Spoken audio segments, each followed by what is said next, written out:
You want it? We have it. The hottest mortgage and real estate strategy broadcast in the nation. A Smarter Way Home with your host, Danielle Boote and Victor Bals. 50 years combined experience, ranked in the top 1% in the nation for home loan originations 2020.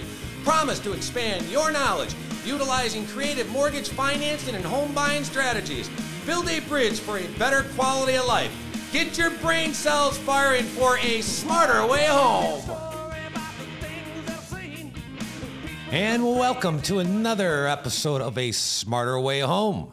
Modern mortgage solutions, home buying strategies for this very competitive market. My name is Victor Bals, and I'd like to introduce my co-hostess with the mostest, my friend, my partner and loan officer extraordinaire, Mrs. Danielle Boote. How are we doing today? I am doing fabulous, Victor. How are you? Boy, you're a little energetic today. Maybe it was the cake, all the cake. Yeah, I've had a lot of chocolate cake.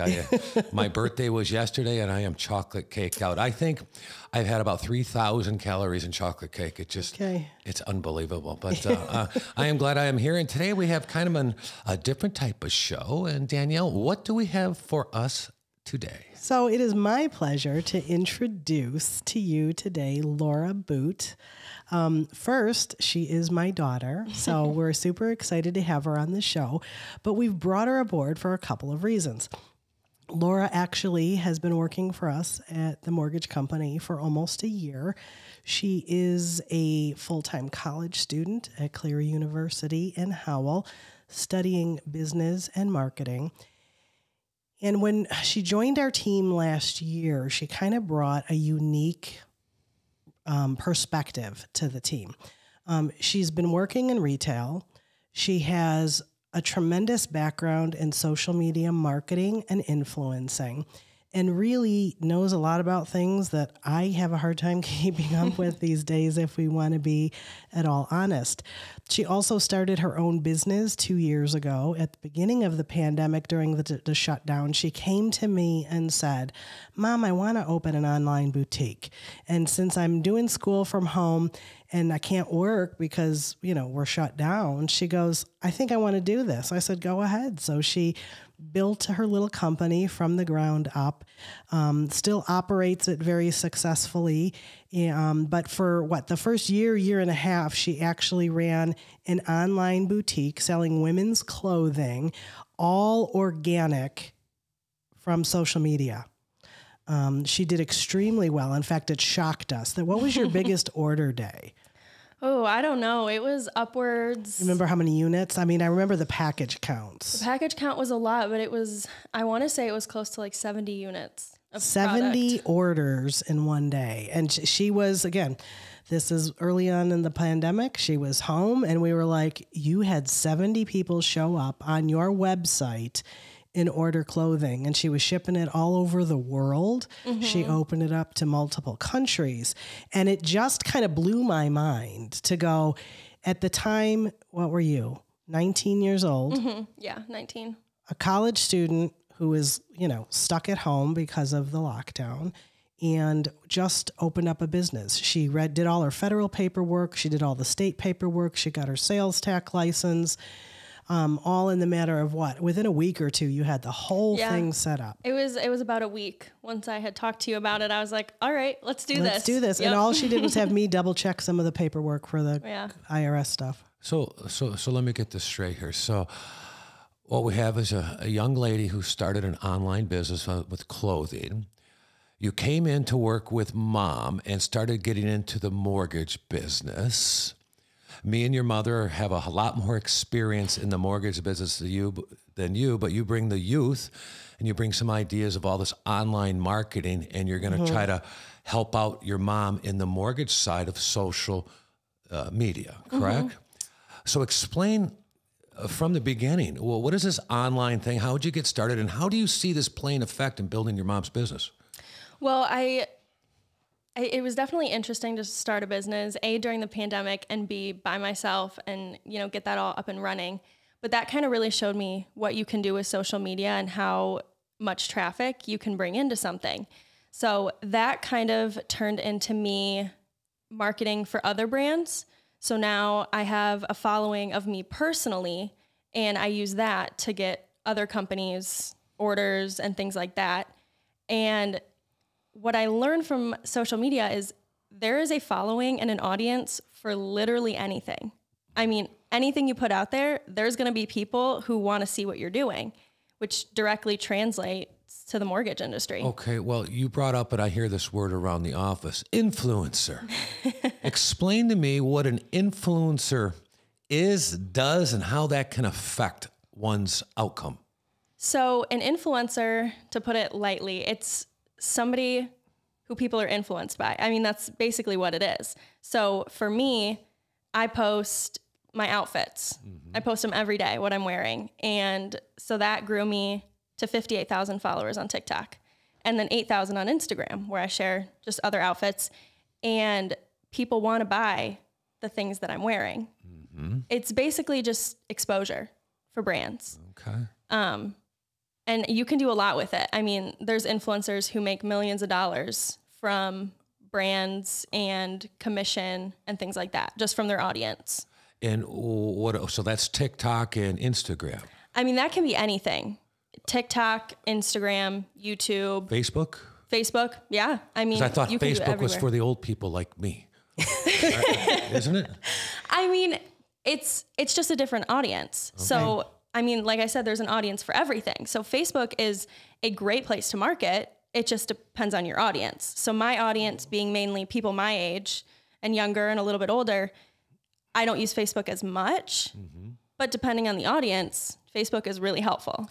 So the interesting thing that I have found kind of following Laura and seeing what she knows in the last couple of years is all of the social media platforms are different. So whether you are, for our listeners, whether you are somebody that's looking to potentially buy or sell a home and is just interested in social media, if you're a realtor, this is pertinent information. If you're a mortgage professional or any business, there's pertinent information here, because even if you hire,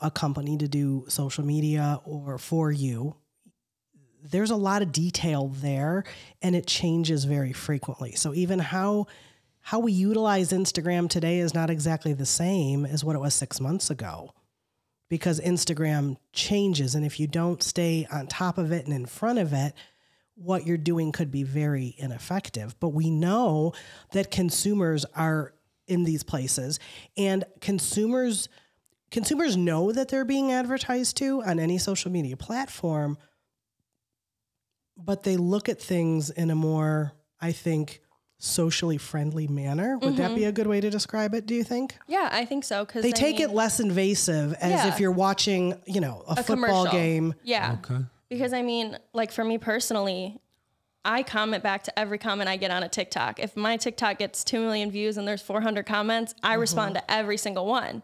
But that's part of where the success comes in, is you're giving them their attention, and it's almost like making friends is basically what it is. Yeah. But how I see, doing clothes or some other business, but when it comes to real estate, is that a different animal?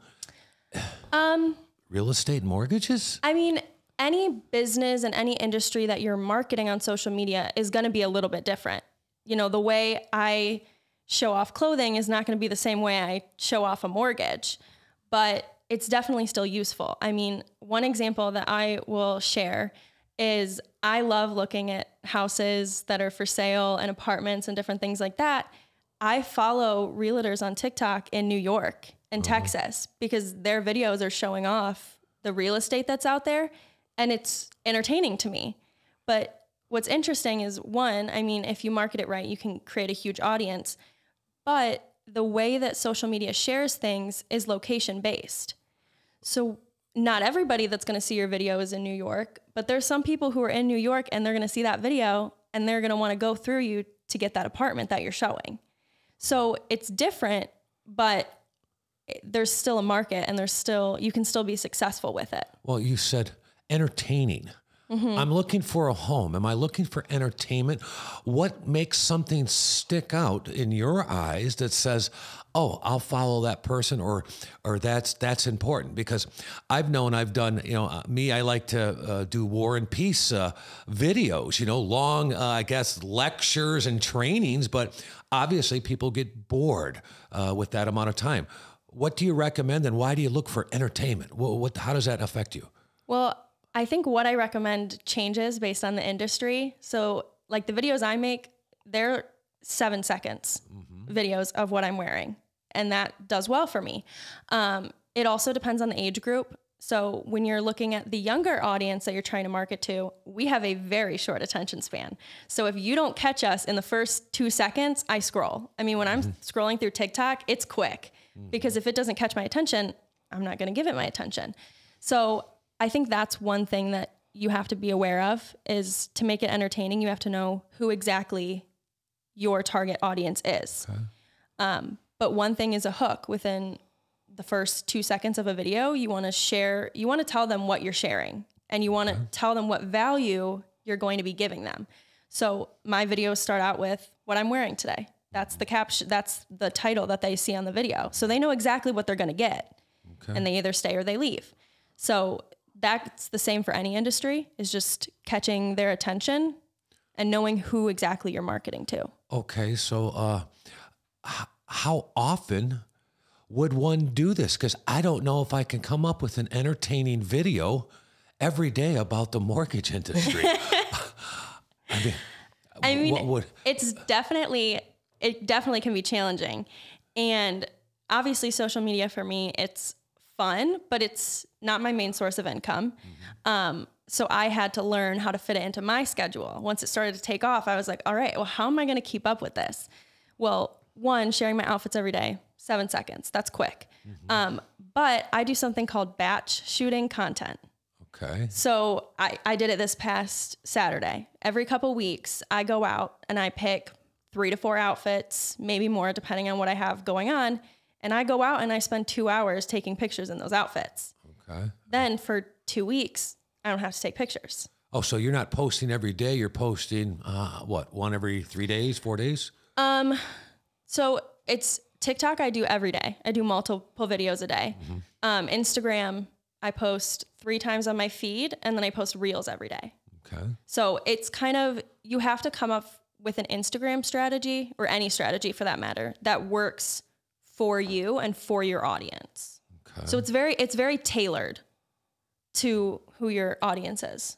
Well, it sounds like it takes a lot of discipline, a lot of planning and timing, which us loan officers, we're not good at.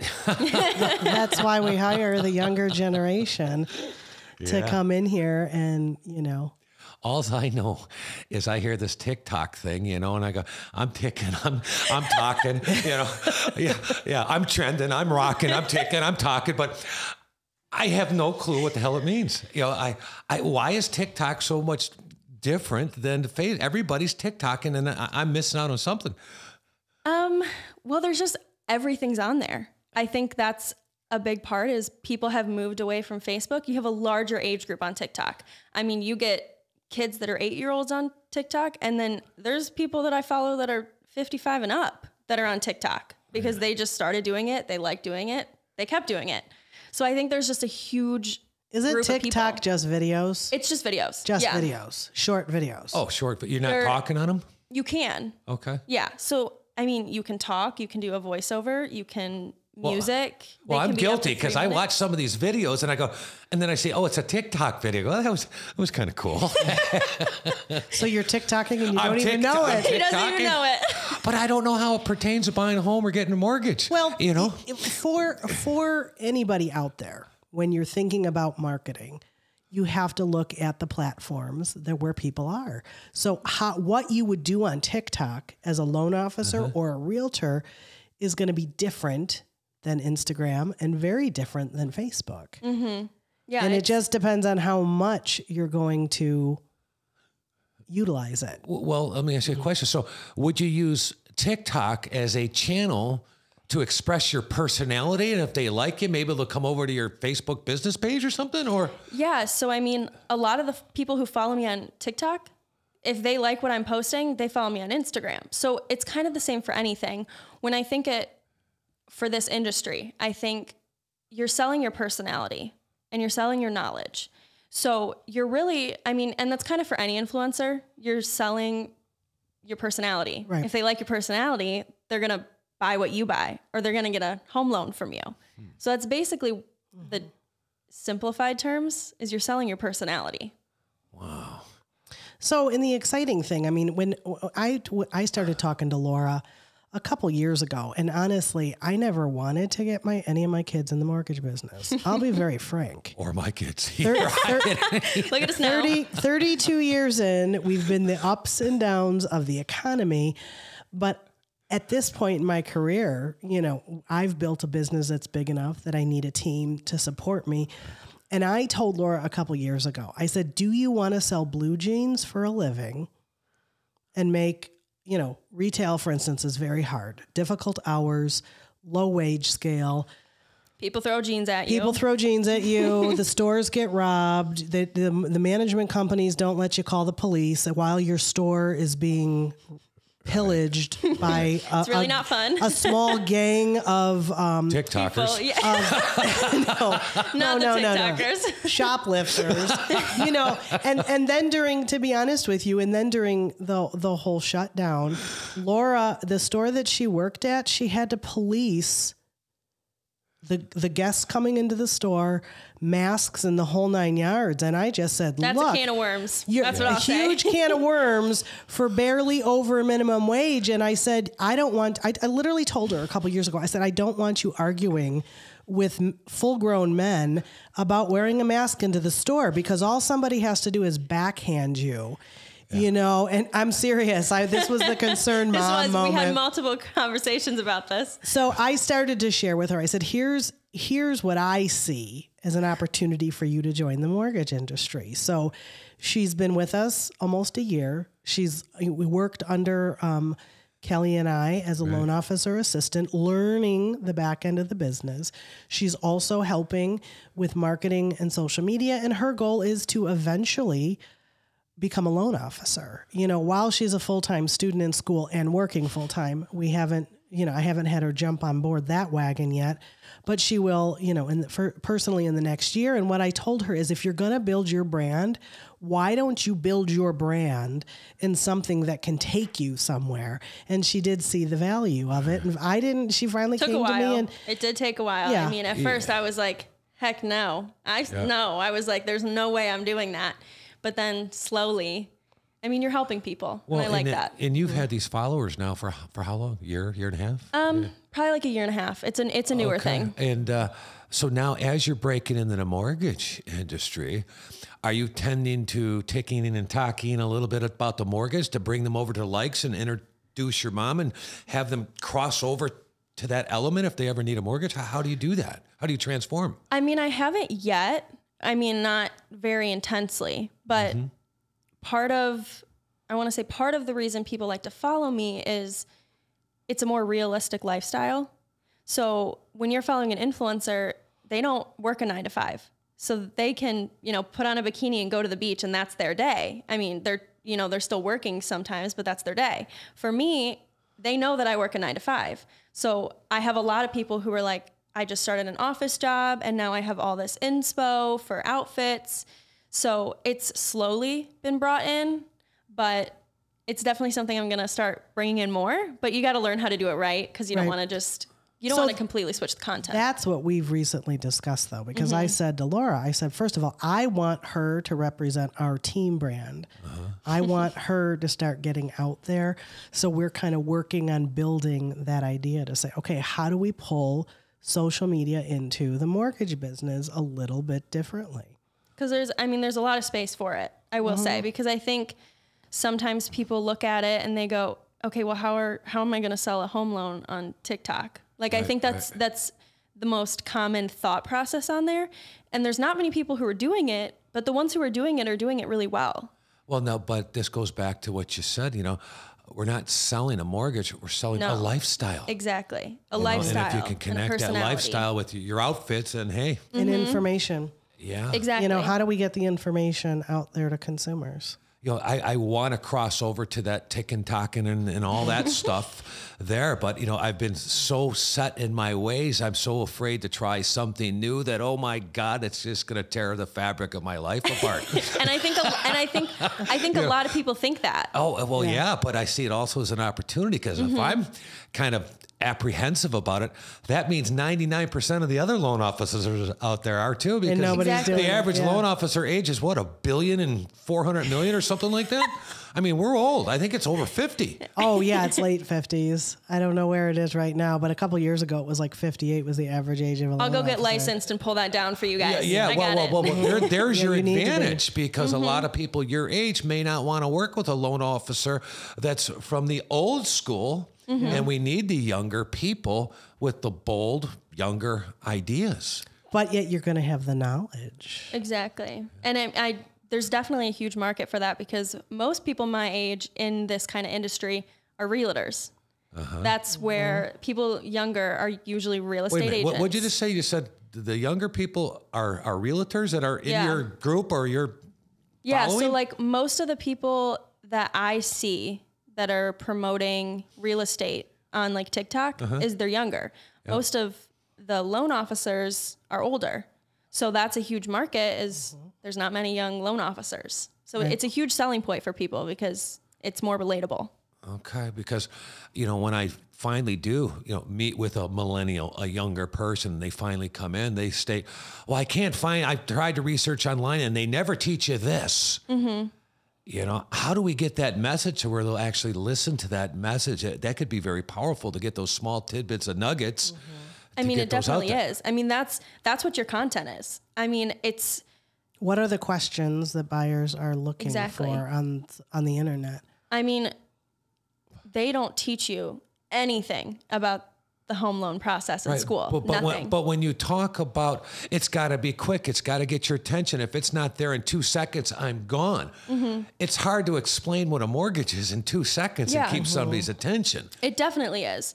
But I think that's where you got to post a lot. I mean, that's what it comes down to, is you got to be posting at least once a day. I mean, most people recommend like 3 times a day. That's what I do. Really? But you just make these small, quick videos on, you know, what makes up your credit score or what makes up a mortgage payment, because we don't know those things. I mean, the only reason I do is because obviously my mom is a loan officer. So I kind of had that one up, but most people don't have that.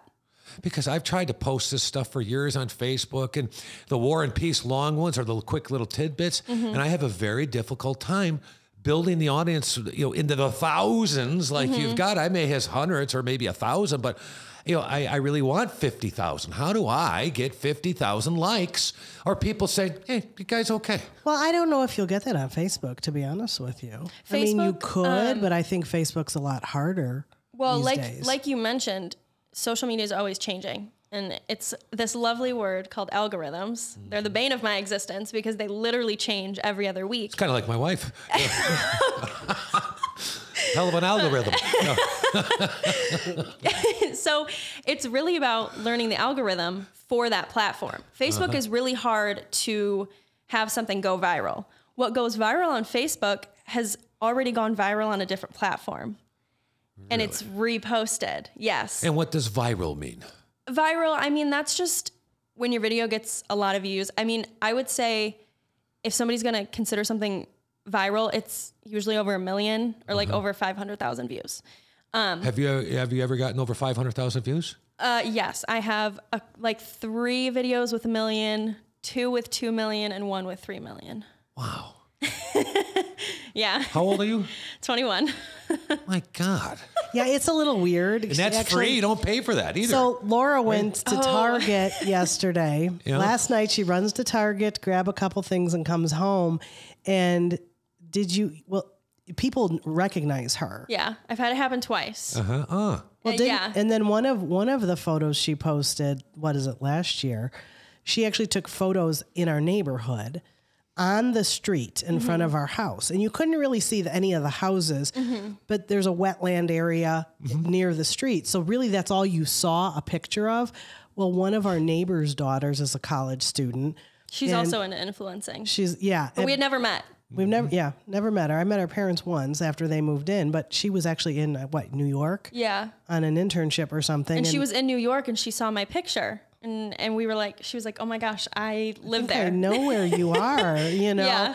And then we realized that they were just neighbors. So it was just like odd stuff where I look at it and go, wow, that's a small world. But, you know, people are paying attention and the world is so virtual. And it just, I think it really shows you that even though you might not think anybody that you don't know in your area is going to see what you're posting, the algorithms know. I mean, they know your location. Yeah. So they can connect it. And that's how you market. I mean, that's really what it is. And it can work for mortgages. Well, it's kind of scary because every time we have a conversation in the house, the next thing I know, I open up my phone and there's ads about it. Yeah, you are going to have pictures of birthday cakes on your phone for the next 7 days. Exactly. But it's wild. I mean, and none of the two people who recognized me, they didn't come up and say hi because they were worried that it wasn't actually me. But it's the craziest thing. Crazy. Well, it was funny because last week I had a recruiter call me.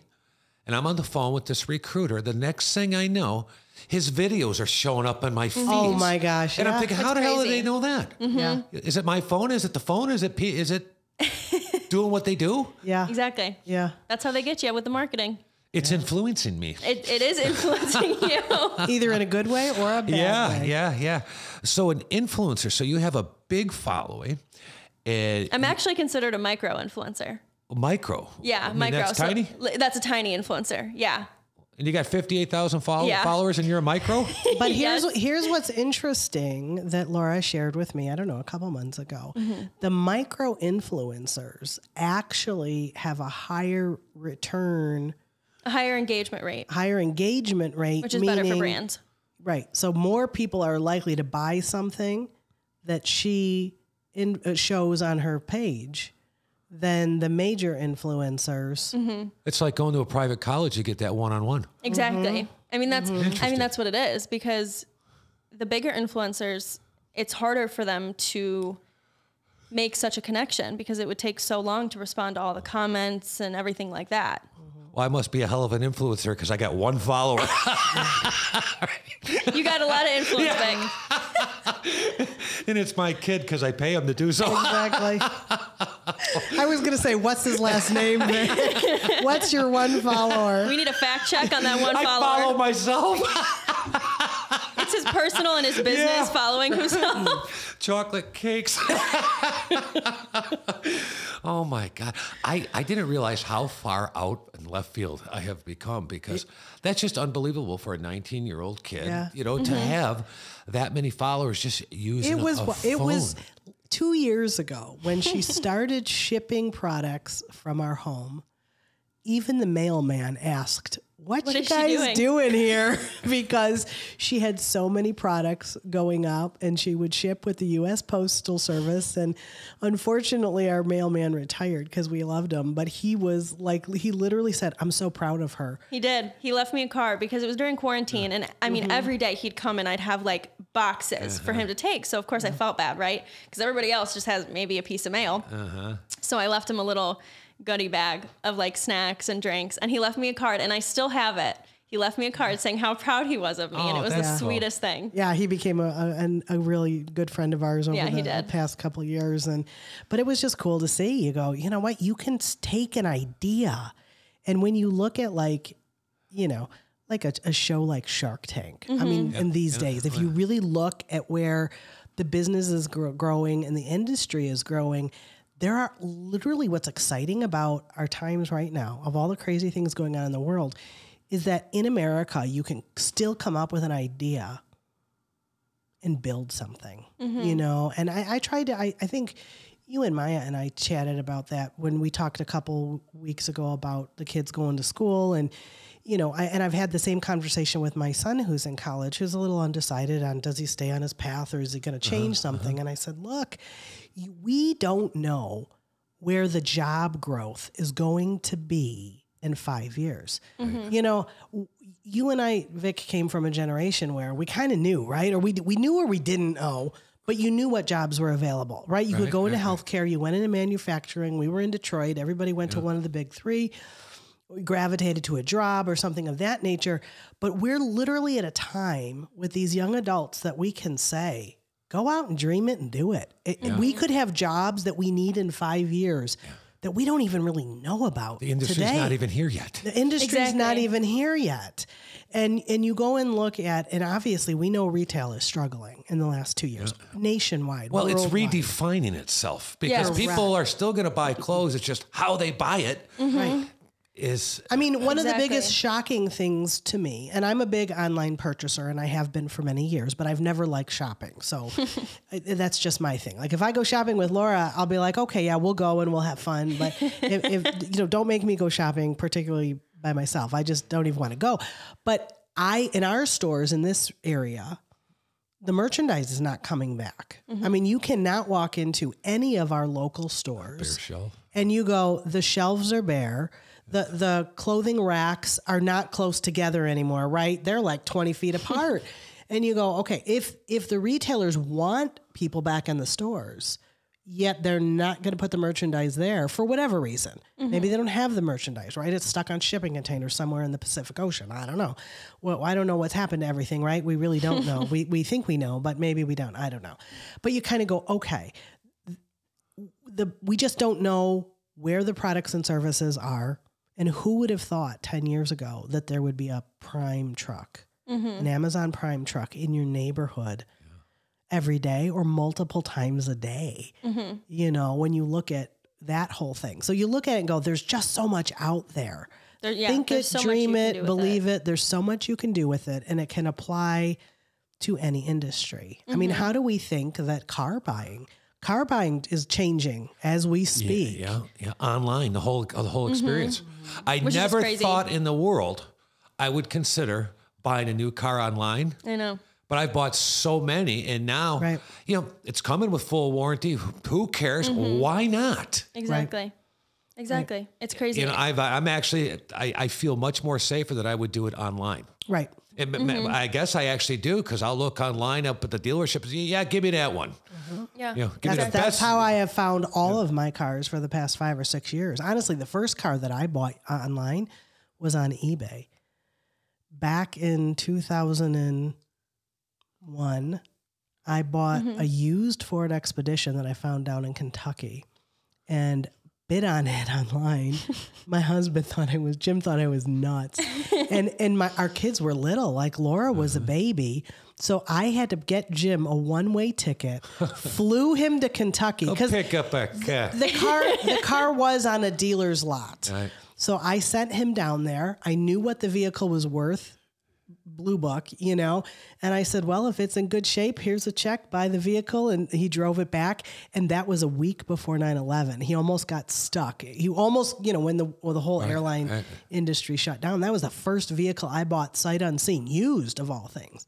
And I don't usually buy a ton of used vehicles. So yeah, you just go, this is crazy to think this way. And you know what? And the automakers have already said that they're moving to a European model, which will be, you don't go to the dealership and buy the car you want. You don't go buy the Jeep and pick from one of 24 colors and option packages. They might have 1 or 2 samples there, but you're going to order your vehicle and it'll be there in 3 or 4 months. Yeah. Yeah. Everything's changing. And I mean, it really all goes back to social media and online. Well, yeah, because of convenience. Now we're just becoming immune. That's natural that we do that. Yeah. You know, so as we talk about redefining industries, there's industries that'll come in the next 5 years we haven't even dreamed of. The mortgage industry has been around for, many, many years. And the online mortgage industry has been in the last 10 years with all the online mortgages and all that. And social media has really come a very big, strong part basically in the last 10 years. As you and I are highly experienced loan officers, how do we get that very important message that is not selling a customer? It's really giving them the data they need, but using the platforms you have and connecting and almost redefining our own industry, but bringing absolute value and not bring a TikTok with a value in the mortgage industry. I think that would be powerful. How do we do that? I think it is. I mean, first you just have to do it. I think a lot of people, like, they overthink it. And then, I mean, the only reason I started TikTok was because of quarantine. I was bored out of my mind. So I started posting. But you just have to start doing it. And I think the benefit is you're selling your personality. So you're selling the way you are and the way you are with your customers. And you share those tidbits of information that you have that other mortgage companies, online or not, aren't sharing. I mean, there's really, when you go on TikTok and I look up home loans, I find like 3 accounts. That's about it. I mean, there's not much out there because people don't think they can do it. But you have that knowledge. But is it because they don't? Because I heard another stat here that mortgages and real estate are the least traveled roads on the social media platform. That food is number 1 because everybody eats, and I don't know if there's any truth to that. Do you? I mean, maybe, but there's an audience for everything. Yeah. I mean, the accounts, I post, fashion, right? That's my main category. Half the stuff I follow is not fashion. Okay. So I think it's hard to gauge what people are looking for because anybody can be entertained by anything. Well, and aren't you planting seeds with marketing, right? You may plant a seed and that somebody does, they're not looking for home buying or real estate, but something catches their eye. Exactly. Like, I'm not looking for an apartment in New York, but those videos are entertaining to me. And so I keep watching them. Why would a real estate video be entertaining? What are they doing? Jumping jacks in the living room or something? No, really. No, I just like looking at houses. I mean, they show. She loves I love looking at houses. Yeah. So she is my daughter, right? As we said, but from the time that she was a baby, I was very fortunate to work at home when she was born. And so she's been planting the seed in me since I was I kid you not. One of my first home offices was in our dining room when she was an infant, and I had the playpen on the floor, the play yard with the foam mats and all the toys. I mean, she literally was an infant, and I would work and take care of her, and her older sisters were at school, and she was always there and went to closings from an infant car seat, and I've been in real estate mortgage offices. She's more than she knows. Yeah, I didn't think about her that. whole entire life. Wow. Okay, so when you see these entertaining videos of the beautiful home in New York, now, does it have to be high production videos or just raw? No, I mean, most of the stuff is just raw. I mean, and raw's barely edited, TikTok is very casual. It's very personality driven. Yes, it is. Depending on what it is. I mean, if you're making food videos with no voiceover and just music, okay, that's not personality driven. Okay. That's what you're cooking. But a lot of people, the reason they take off is because they might make content like everybody else, but their personality shows through, and that's what people want. And so when it comes to the mortgage or real estate for that matter, you're just showing your personality and what you do for work. So you could be a high-strung individual selling mortgages out there, and you're just giving a part of your personality. Right. So for a realtor, obviously might be showing pictures of a house or a video of a house, but their personality is what's going to draw people in. Exactly. Oh, I like watching that gal. I like that. Exactly. He always fumbles his words or something. I don't know. Exactly. I mean, personality, any part of your personality, somebody is going to be interested in. I mean, people all the time will ask me, how did you get into doing what you're doing? 1, boredom. 2, my past job at a retail, but it's just, there is literally an audience for everything. Okay. But when you go back to your audience on your clothes, what if you were to wear a potato sack or and some really ugly clothes? Are you still going to have those followers? Or is that part of personality? How does that work? People might start buying potato sacks. You never know. Because you are an influencer. With a belt around them. You never know. It could be a thing. There might be a couple What people. if I wore a potato sack on your TikTok? I think I might lose some followers. I don't know if I wonder if they need a mortgage. I like the creativity, but I don't know if we're going to follow through with that. I'm just trying to get it. I need some help here. And this is about you, dear, helping you out. We need Vic a little Mr. Potato Head. Yeah. With the ear popping out. Stuff flying out. It's a very accurate representation of you for sure. Yeah, Mr. Potato Head. Yeah, well, I got no hair, so. Wow. But I mean, there really is an audience for everything.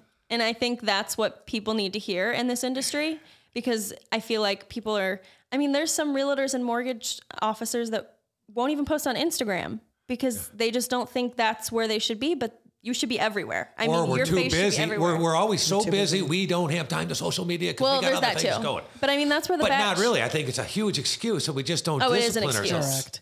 And that is why we have teammates. So Exactly. here's the challenge. So I think we need to TikTok, even though Vic, we don't know anything about TikTok. We'll be honest. We need to jump into that and let's do a challenge. A TikTok challenge. A TikTok challenge. Not a tic-tac, baby. We're TikToking. No, I think we need to jump into this head first. Okay. Get the teammates to help us, and let's see where we go. 60 days. And I think here's the challenge for our local listeners that are in real estate. Yeah. Okay. Call Laura.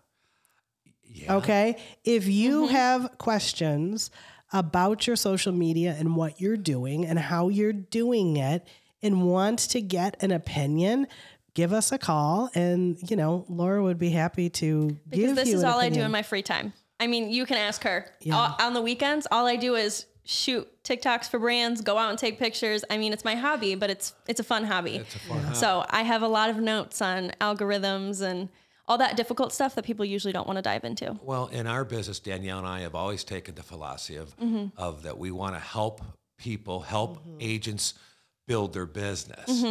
So by you welcoming our local agents or any agent to come and drain your brain on how to build this would be great. One of the things that Laura shared with me recently, and this was awesome because she was in a class at school, and it was a marketing class, and the professor is actually actively in business, and she is a social media manager for a big company. Her professor didn't know things about influencing and some of the social media aspects. So Laura actually got to weigh in the active class discussion. And it's an online class, but they were dialoguing, I think face-to-face or digitally or whatever. And, Laura came to me and said, Mom, would you believe that the professor doesn't know this, this, this, and this? And I told her, I said, share what you know. It's valid, but it's changing every day. So how do you write a textbook? And for maybe high school or college level, that's even relevant. Yeah, I mean, by the time it's printed. When it comes to, don't get me wrong. If we're teaching an accounting class, those are long-standing principles. Basics, yeah. You're teaching a marketing class or any kind of digital marketing class, boy, that's a hard textbook to write. Because the algorithms are changing all daily. the time. I mean, literally daily. They're always changing. Yeah, and I hate to say, and from a generational standpoint, it's changing so fast that it is going to be hard. I think we're going to see almost 5-year micro income increments in the generations. So remember, a generation was like 10 years. Yeah. I think we're going to start to see a micro section of a demographic group because the technology is going to change so fast. I mean, can we even imagine, Laura and my son James, they're 19 and 21. I mean, they were brought up with this technology in a different manner than even my older 2 daughters were, who are 27 and 29. Yeah. I mean, it's really interesting to me because obviously they're older than me, but they don't seem that much older than me.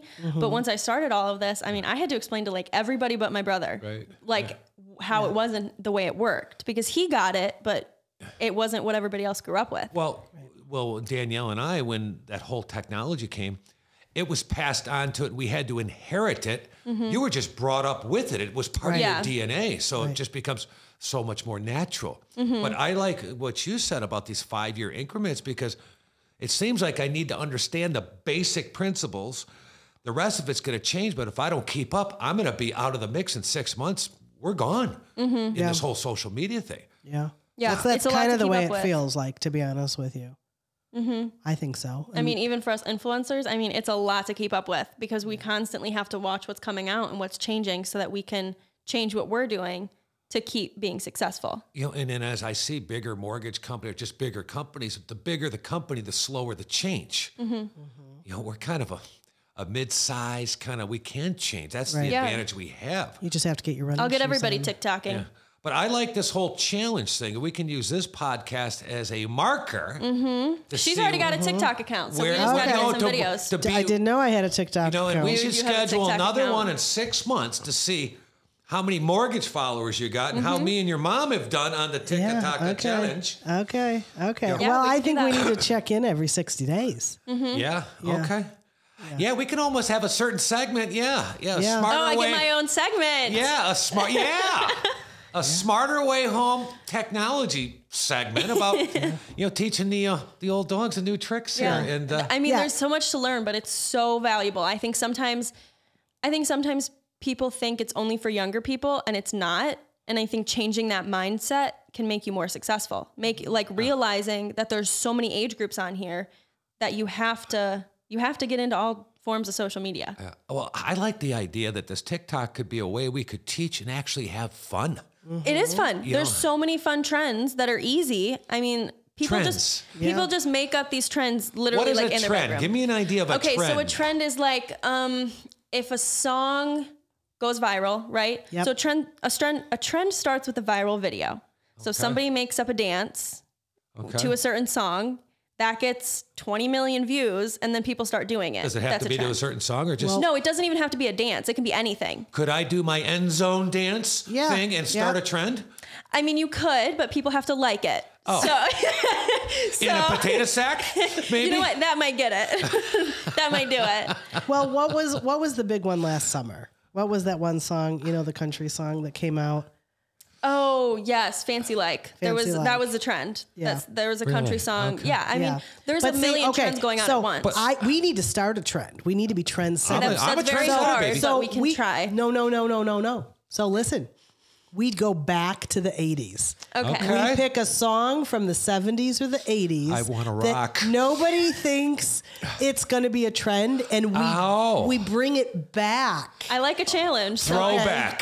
Throwback challenge. Throwback TikTok. Yeah. I mean, anything is possible. Yeah. I like the enthusiasm. That's really important in being successful. Okay. Is being Can enthusiastic. I wear hair? I'll be a hair band from the 80s. You can do whatever you want. TikTok is very accepting. Yeah. Really? Yeah. Yeah, but you younger people go, who the hell is that? You won't even know somebody from But the 80s. I would do that whether or not you were doing a trend. Actually, that's a lie because I heard this song on TikTok. Somebody used it. Oh. It's a song from the 70s. It's my favorite song. Oh, it's a remake. Yeah, so No, it's not. No. It's the original song. from 1970. Oh, really? So Jim and I are home one night, and we've got an open great room, and if she plays music loud, we can kind of hear it. Yeah. And Jim and I looked at each other and went, "What is she listening to? I haven't heard that song." And now I hear the song constantly. Like we were it keeps popping up. When we were in Florida, we were out to dinner and we were talking, and all of a sudden we both got quiet. Well, there was a performer at the bar we were at, the restaurant, and he was playing the song. He was playing the song. Yeah. Huh. Yeah. But if you put music on TikTok, isn't that copyright infringement? It depends. So if you are presenting as a brand, so for example, American Eagle's brand account cannot use copyrighted music, but but people do covers on TikTok. Those aren't copyrighted. So it depends. I mean, you guys would be just sharing your knowledge. That's not going to get copyrighted. But if we do a song, we want a song. No, if you do a song, that's fine. That's not copyrighted because you're not posing as the brand. So like when I work with brands, big brands, and I make videos for them, I can't use copyrighted music. I have to use a cover or something else. Okay. But no, you don't have to worry about copyright. Okay. So we have to figure out the rules to that. You have to figure out the rules, but it's not that confusing. They have certain sections for copyright. Were we going to do this before? We said, Yes. okay, it's TikTok day. Yeah. We're going in and we're going to haven't batch. done it. We're going to start batch shooting content because that's the way you do it. I mean, I'm a full-time college student. I work a full-time job. and I do that part-time, and I make it work. I post every day. Well, you don't have a life though, let's be honest, but that's another it is story, my life, so we not so that's talk about fine. it. I don't have a life either. You know? Oh, then you're perfect. Oh. My life is social media. That's my life. Yeah, I don't know, man. Well, Okay. we made some fun office videos a couple years ago, and then we got But busy. those were high productions. You know, we need a quick TikTok. Yeah, this right? will be quick. Yeah, they're but we quick. They're could easy. do a viral song thing. Okay. But I think we bring something back. You can. Well, yeah, you know it's easy. how many songs the younger generation has recently listened to, and they go, "Wow, that's a great new tune," and I'm like, "Oh Isn't no, that's that from song 19, from the movie? That's Yeah, from '74." From 1910. Exactly. Kid. You can do anything. Social media is pretty easy, but you can do anything. You just got to do it. Yeah. Whenever my kids hear "Sweet Home Alabama," they go, "Oh, that's the Forrest Gump song, isn't it?" Yeah. Right. I don't even know if you know what that means. Oh, she I know knows the that song. I've just never Okay, seen for this- I've never seen Forrest Gump, and That's apparently for- that's a really big deal. Yeah, we'll have to watch that. Great movie. Anyway. I'll teach you TikToks, and you show me the movie. So, Laura, how do our followers get a hold of you to ask you questions or ask anything about Instagram or TikTok? How can, if they want you to help them out? Let's see. We can do. I'm not going to do. do We the could. office number. Well, we could do office phone or my email. Sure. Do your office. I don't know Give my me- office phone off the top of my head though, so that's the problem with that. Probably my email. So just lauraboot2@gmail.com. That's my influencer email. That's your influencer. That's my email. influencer email. Any closing words for anybody out there that is considering doing Instagram, TikToking, or trending like Danielle and myself here? You know? I think anybody listening to this just needs to start somewhere, because everybody starts somewhere. And you just got to remember that there's an audience for anything. Anything you want to post, there's an audience for it. Well, that's excellent. Danielle, any closing words for our younger generation or any our audience? Great show. Thank you. Good job. I'm glad you made it in. I know you were a little excited and nervous going, great. This is not like being on the other end of a camera. No, it is but, not. A little harder than TikTok. Thank you for sharing the information, Laura. Of course. And looking forward to our TikTok challenge, which we're going to start like tomorrow is February 1st. Yeah. So maybe we start tomorrow. We start tomorrow is our TikTok challenge. Yeah, Perfect. and Grant, we got to do a 60-day calendar thing. We're coming back to this to bring our results. And would you be able to share some of our TikTok on our podcast to show them what Danielle and I have accomplished through her wisdom? I'm sure we could. And I want to say, I think you're perfect for TikTok. Oh, really? Yes. You got the personality for it, Vic. Let me tell you. Okay, I'm taking. You're unique. There we go. We're going to put it that way. You're unique. Okay. Well, hey, everybody, that's it for this week's show on A Smarter Way Home. And check back in with us next week, or in about 60 days, you're going to see Danielle and I doing some ticking and some talking. Okay? We'll see you later.